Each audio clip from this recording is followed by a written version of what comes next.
વલસાડના મોટી ચણવાઈમાં ભર ઉનાળે જળસંકટના એંધાણ. તળાવમાંથી ગેરકાયદે પાણી ઉલેચતા તત્વો બન્યા બેફામ.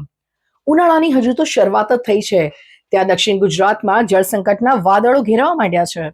વલસાડના મોટી ચણવાઈ ગામમાં એક તરફ જનતા પાણી માટે વલખા મારી રહી છે, તો બીજી તરફ કેટલાક તત્વો દ્વારા તળાવના પાણીનો બેફામ બગાડ કરવામાં આવી રહ્યો છે.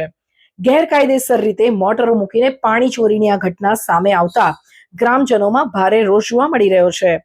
વલસાડ જિલ્લાના મોટી ચણવાઈ ગામના દેસાઈવાડ વિસ્તારમાં આવેલા તળાવમાં માર્ચ મહિનો શરૂ થતાની સાથે જ પાણીની તંગી વર્તાવા લાગી છે. ત્યારે આ ગામના જાહેર તળાવમાંથી ગેરકાયદેસર રીતે પાણી ઉલેચવાનું કૌભાંડ પણ સામે આવ્યું છે. અહીં કેટલાક તત્વો દ્વારા કોઈ પણ ડર વગર તળાવમાં એક બે નહીં પણ કુલ 4 મોટરો ઉતારીને પાણી ખેંચવામાં આવી રહ્યું છે, જે દ્રશ્યો આપ અત્યારે સ્ક્રીન પર જોઈ રહ્યા છો. અને દર્શક મિત્રો, આશ્ચર્યની વાત તો એ છે કે પાણી ચોરી માટે અનોખી પદ્ધતિ અપનાવવામાં આવી છે.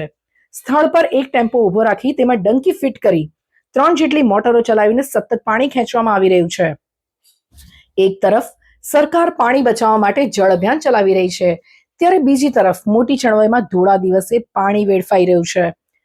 આ ગેરકાયદે પ્રવૃત્તિને કારણે ગામના ભૂગર્ભ જળસ્તર નીચા જવાની અને આગામી દિવસોમાં પાણીની ગંભીર સમસ્યા સર્જાવાની ભીતિ સેવાઈ રહી છે. જાગૃત ગ્રામજનોએ આ બાબતે સખત વિરોધ નોંધાવ્યો છે અને માંગ કરી છે કે તળાવમાંથી ગેરકાયદેસર રીતે પાણી ખેંચતા આવા બેફામ તત્વો સામે તંત્ર તાત્કાલિક કડકમાં કડક કાર્યવાહી કરે.